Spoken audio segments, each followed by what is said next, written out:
Back here on Jiggy Jag TV, jiggygagtv.com. Yes, indeed, rosslong.info. Go over and check those sites out.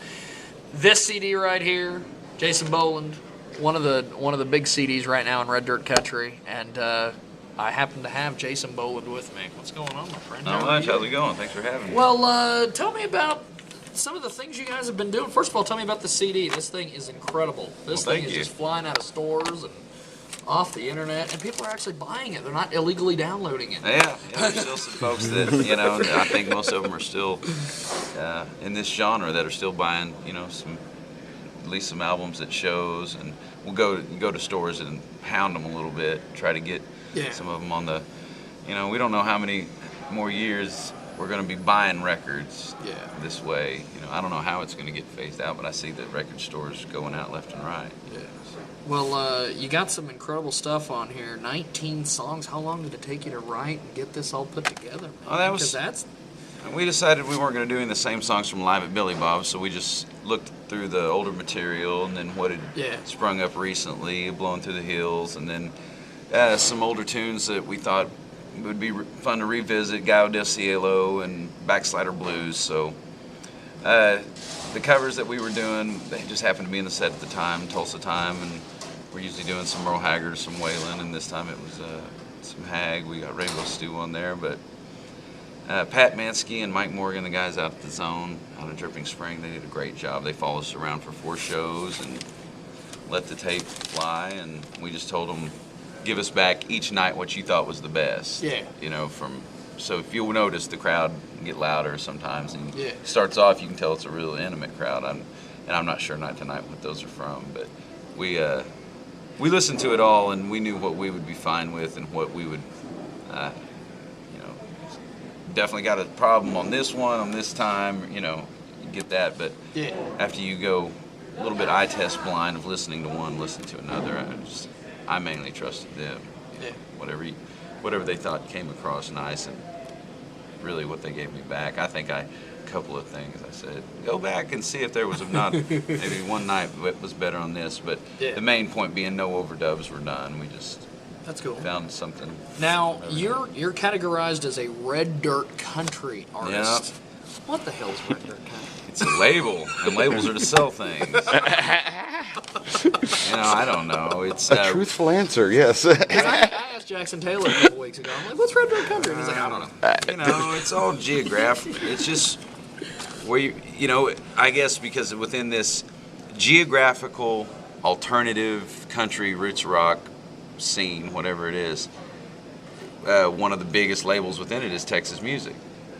Well, you're not going to call us and Stoney and John D. Hale guys that aren't from Texas. It's just, you can be part of that. You can be on a Texas music show, and it was weird that got co-opted. So now they really throw in the Red Dirt. Well, there's a lot of this, so it's Texas Red Dirt, and I don't know. And then you guys like us that say, well, we see it more distinct between country and rock, but ultimately it's a lot of guys out there living their dreams and hopefully making the music they're proud of. That's cool. And it's a wonderful scene to be a part of, and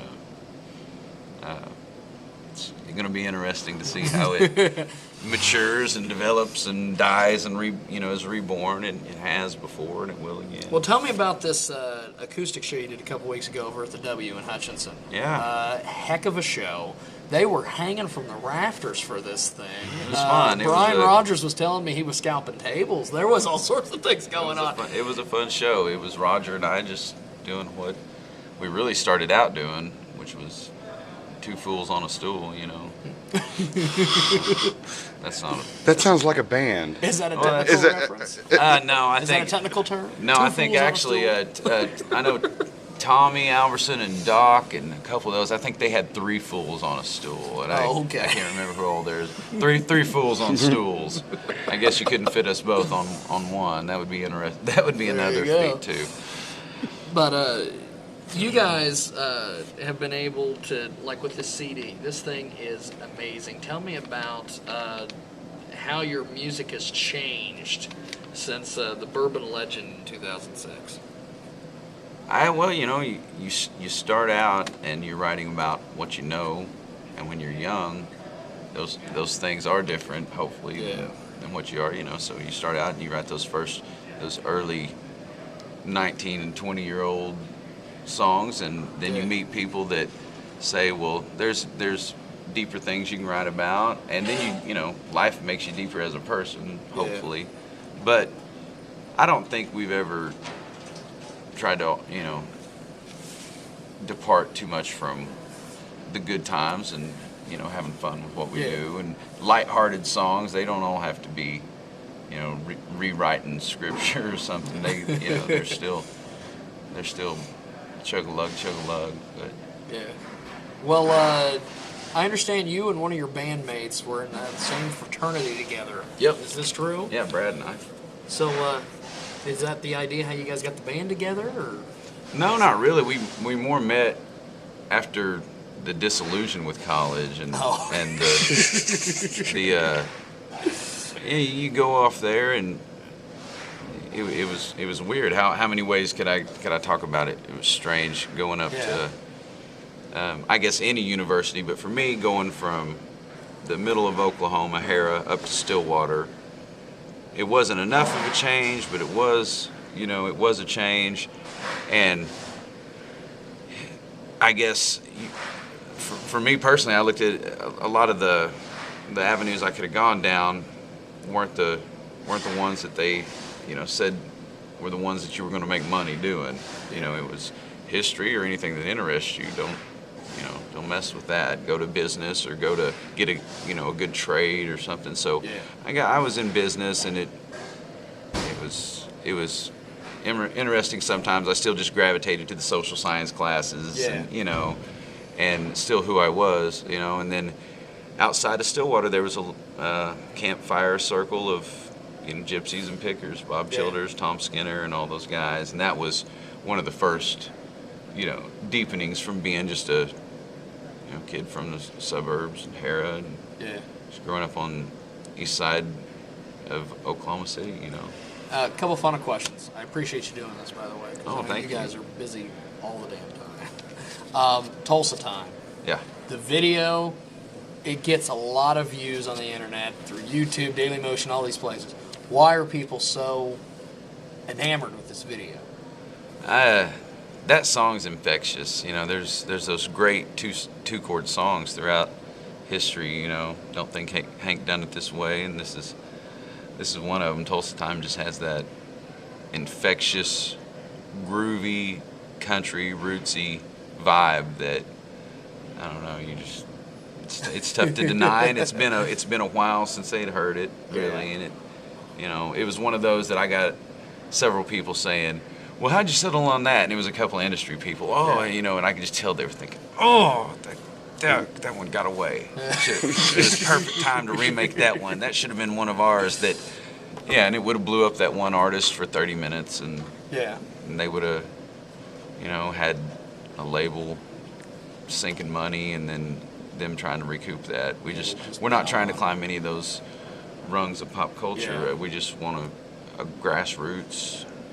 That's cool. Movement with I always say, and one of Willie's oldest friends and co-workers, Ben Dorsey, everybody calls him Lovey. I don't ask people questions too much about things of the industry or what, but one guy that I would want to ask a question, and I said, well, Lovey, what's your favorite Willie Nelson song? He said, On the Road Again. Just and then I thought about it. It's just going down the road and making music with your friends. Not too. You don't have to think about it much more than that. Well, one final thing. I know you guys have the Twitter and Facebook and MySpace and all that. Do we? On the website, who does the tweeting? Who does all this? Is it you guys in the band, or is it some guy in a building somewhere? Oh no, it's on the road. It's red. It's red. And we have input. It's just several of us guys are not that we're technically reverse or anything. Yeah, some are. You got one of those barcodes, those QR codes on your website? I'm one of those that stays out as much as I can and tries not to mess with it, because I'm just not Yeah. I'm not a big constant connection person. It's just Yeah. it's too George Orwell for me. There you go. Well, I appreciate it, Jason. Thanks for doing this, bro. Thank you. And my thanks to Jason Boland. And if you get a chance, check out their website, stragglers.com. TheStragglers.com. And you've been watching Jiggy Jag TV.